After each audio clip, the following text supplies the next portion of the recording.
Hello students, welcome to this class on the topic words often confused, which is a part of your 10th class English unit 2. What are these words often confused? First of all, let us try to understand. Words often confused are also called homonyms.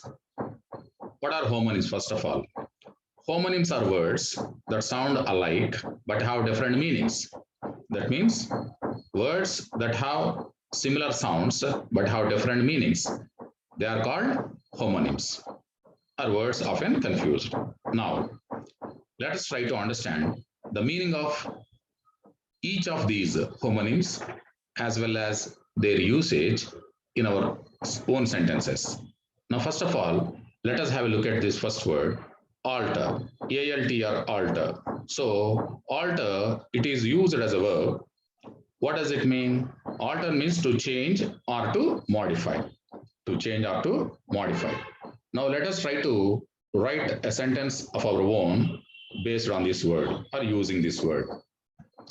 Yes, first of all, yes, we know that all rules cannot be changed. Only some of them can be changed.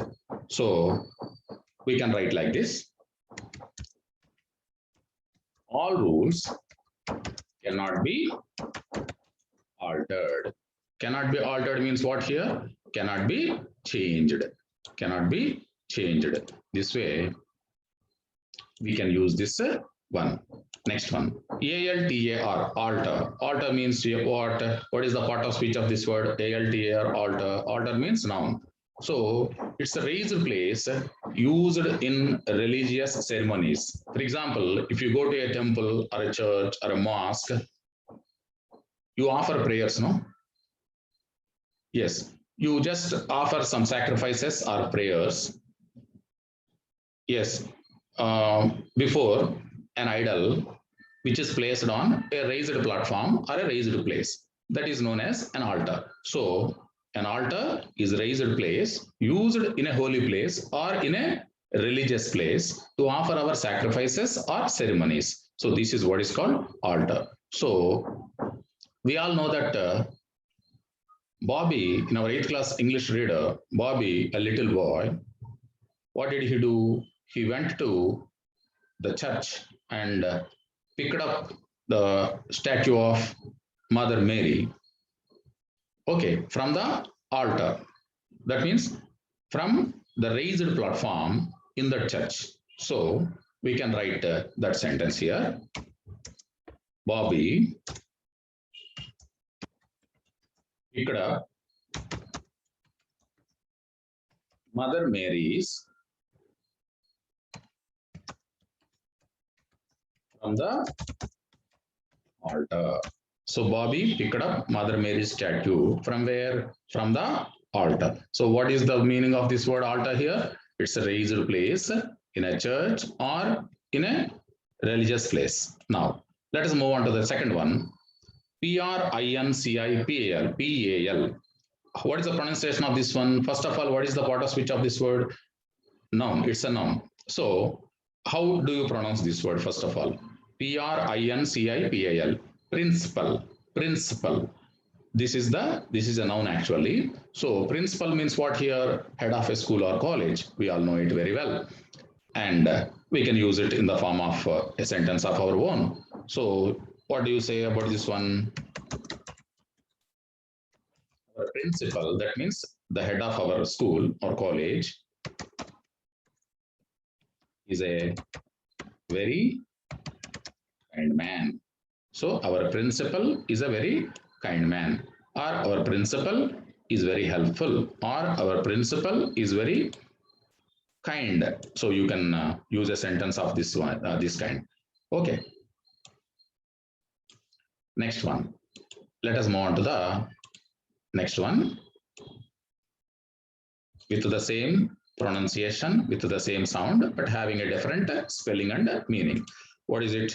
Here, P-R-I-N-C-I-P-L-E, principal. It is also pronounced as principal. It is not at all pronounced as principal. You have to pronounce it as principal, same pronunciation. Principal means it's also a noun.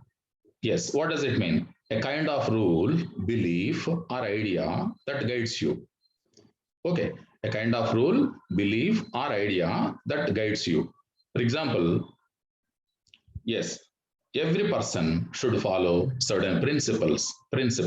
So what is the meaning of some principles? Means some kind of rules, some kind of ideas, or some kind of beliefs that guide you well. Okay, so what do you write here? Every man should follow certain principles. Principles means what here? Certain rules or beliefs which guide you. Okay, this way you can write a sentence of your own. Now let us move on to the third one. Yes, Gait. What is the part of speech of this word Gait? Gait. Gait means a noun. A manner of walking, or a style of walking, or moving the foot. Okay, this is the meaning of this word gait. So, for example, you can write a sentence like this. Yes, if you look at the manner of walking or style of walking of some dancers, it looks different from that of ours or others. So dancers have a special gait. Dancers have a special gait. What does it mean?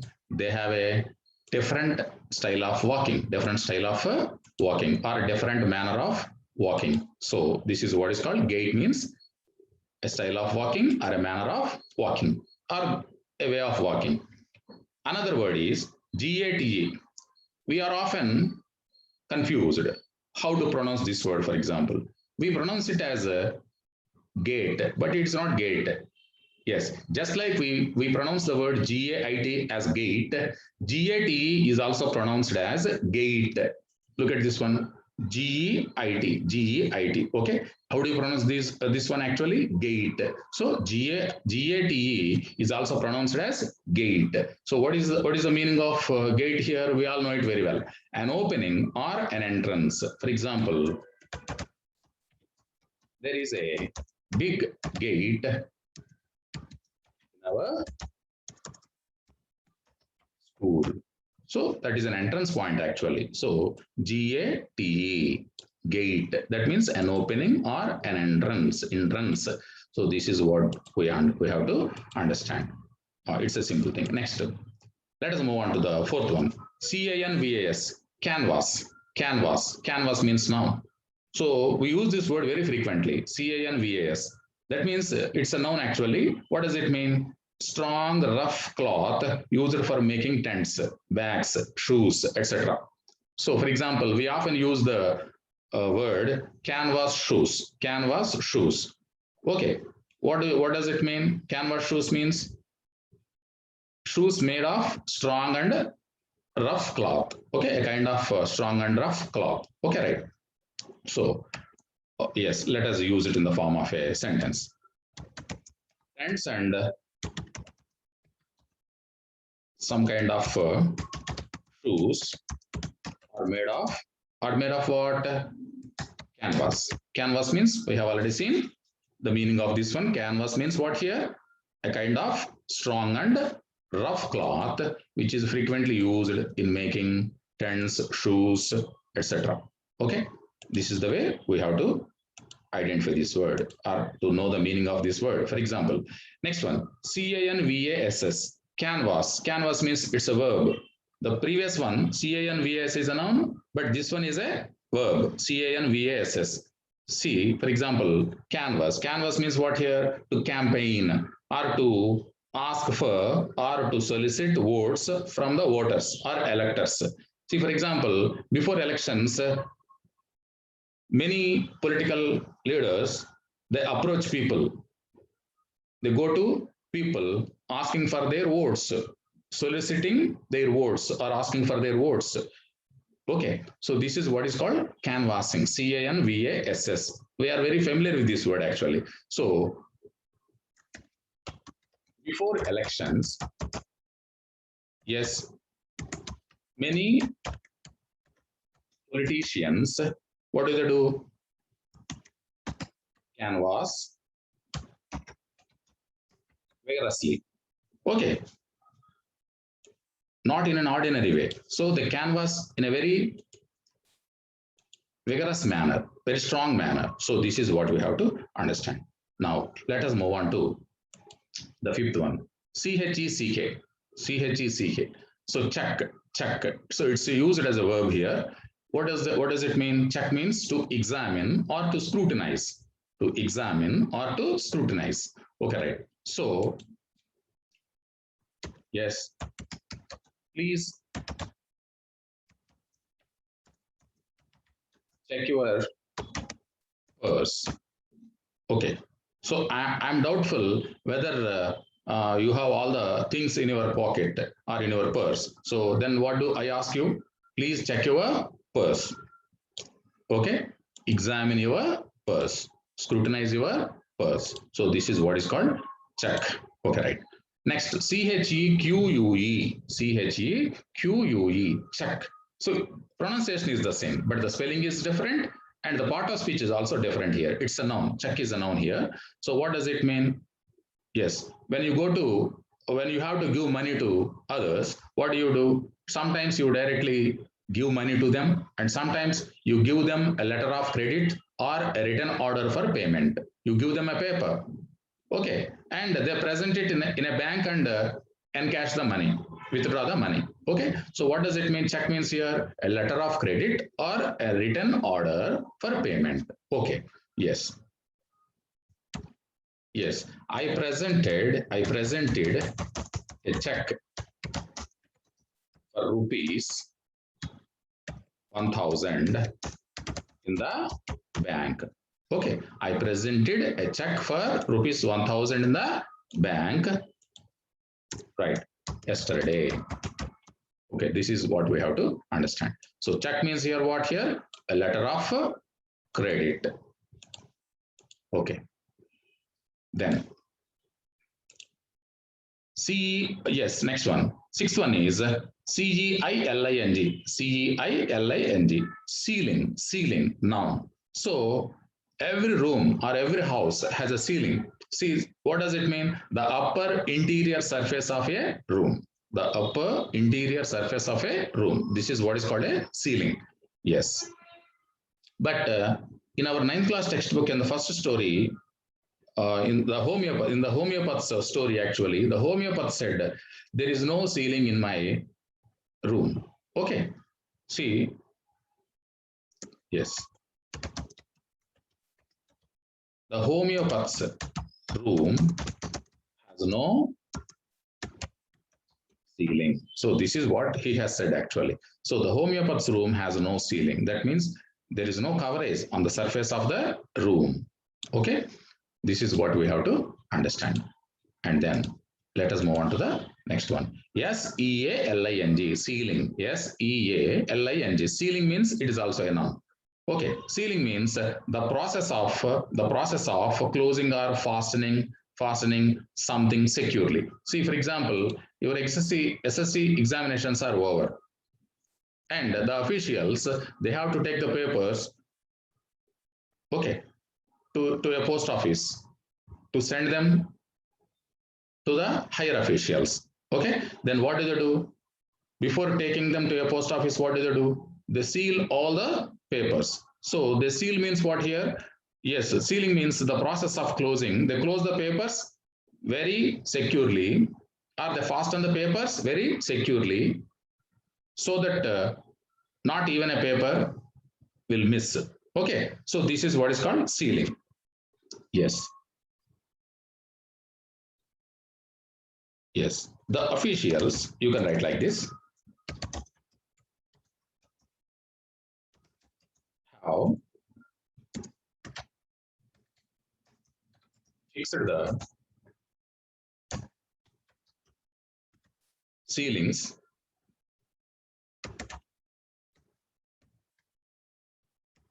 properly. The officials have fixed the ceilings properly. That means they have closed the things in a secure manner. Okay, so that nothing will miss. Okay, this is what we have to understand. Next, let us move on to the seventh one. Complement. Complement. Complement. Complement is a noun actually. Of course, it can be used as a verb also. Here, let us use it as a noun here. So complement means something that completes or makes perfect. Something that completes or makes perfect. Yes. Some sentences have complements after the verbs. Okay. That means they complete the meaning of a sentence because they follow a verb. Okay. So this is what we have to understand. Complement means something that completes the meaning of something else or makes it a perfect one. Okay. Some sentences have complements after the verbs. Okay, right. Some sentences have objects. Some sentences have complements. So this is what we have to understand. Right. Next one, complement. Complement. It is also pronounced as complement. It is a noun actually. Of course, it can be used as a verb also, but here I have used both these words as nouns so that there won't be any confusion. Okay. Complement. Complement means it's a noun. An expression of praise. An expression of praise. Suppose you have achieved something. What do you receive from others? You receive compliments from others. That means expressions of praise. Okay, right. That is what it's called. For example, you can write like this. When I got a prize in the essay competition, yes, I received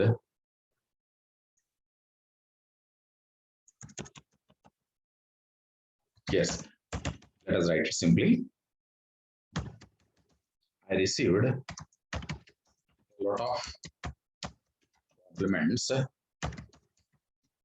winning a prize. That means when I got a prize, I received a lot of compliments, a number of compliments. So this is what we have to understand. That means expressions of praise. Okay. Next one. Stationary. Stationary. Look at this spelling very carefully. Stationary. Here it is A. Okay. Stationary. Stationary means actually it's an adjective, not a noun. Okay. What does it mean? Stationary means not moving, still. Not moving or still. Yes. Do trees, mountains, hills, do all these things move? Not at all. So these are all stationary objects. Stationary objects. Okay. Simply you can write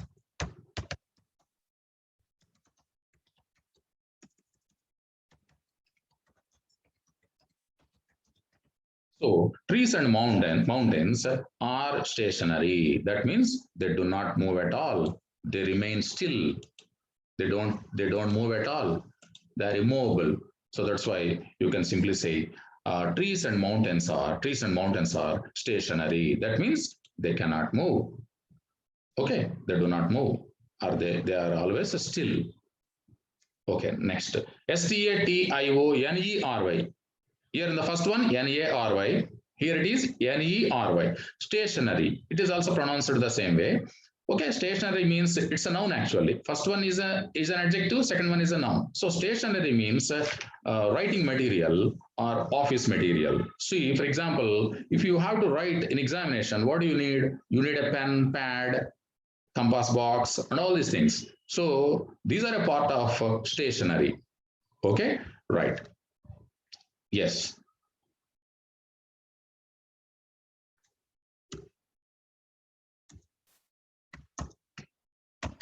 My uncle has recently opened a stationery shop. Stationery shop means here a shop which is meant for selling writing material or office material. So this is what we have to understand. Stationery. Okay, right. Now let us move on to the ninth one. already, already. So there is a pause between these two words, already. So don't pronounce these two words, okay, at one go. Okay, already, give a pause between these two. So it's an adjective phrase, actually. It's an adjective phrase. What does it mean? Completely prepared to do something. Completely prepared to do something. See, for example, yes, you have to take an examination. You are sitting in your seat, and the teacher, the examiner, says,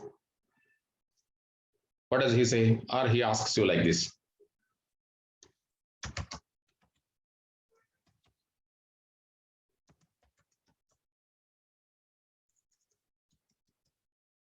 are you all ready to take the exam? That means, are you all completely prepared to take the exam? So, all ready. What does it mean? All ready. That means completely prepared to do something. So, okay, write this like this. Next one, already. ALREADY. See, this is only one word. Already means it's an adverb actually. What does it mean? Before now, by this time, okay, or before this time. Okay, before now, before this time, or by this time. See, when somebody asks you, yes, have you seen that particular movie? Have you taken your lunch? Yes. Your reply is, yes, I have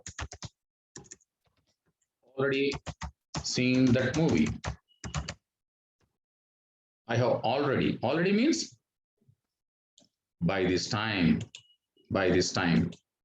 Okay, by this time, I have already watched that, I have already seen that movie. Now, let us move on to the last one. ADVICE. It's a noun actually, it's a noun. ADVICE. Here, look at the separate difference. ADVICE, the second one, ADVISE. A lot of difference is there. ADVICE, advice, advice. What is the pronunciation here? ADVICE, what is the pronunciation? Advice. It's a noun actually. What does it mean? Advice means guidance or suggestion. Guidance or suggestion. Okay, right now. Yes.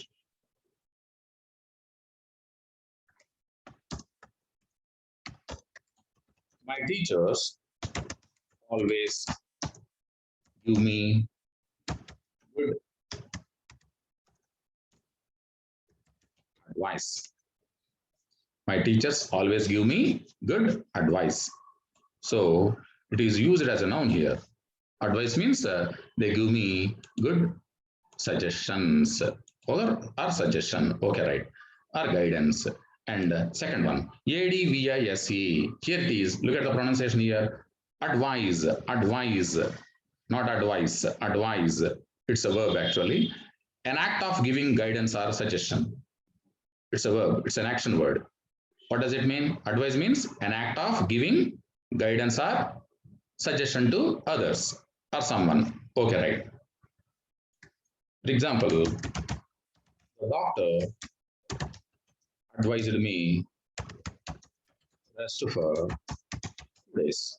For example, you are suffering from some illness or some fever. You went to your doctor, and what did he say? He advised you rest for 2 days. Okay, he asked you not to move, go out of your house for 2 days. Okay, right. So the doctor advised me. Advised me means he gave me a suggestion, or he asked me to take rest for 2 days. So like this, you can differentiate between one word and the other, which are almost pronounced the same way, but have different spellings and different meanings. That means homophones. Students, like this, you can differentiate the meaning of these words, between the meaning of these words, and you have to know how to use these different words or homonyms, or words often confused, in sentences of your own. I think all of you have understood this topic well, and try to gather some more words and try to differentiate between each of them. Okay, then you will have a good understanding of this topic. Okay, thank you all for watching this video. Thank you.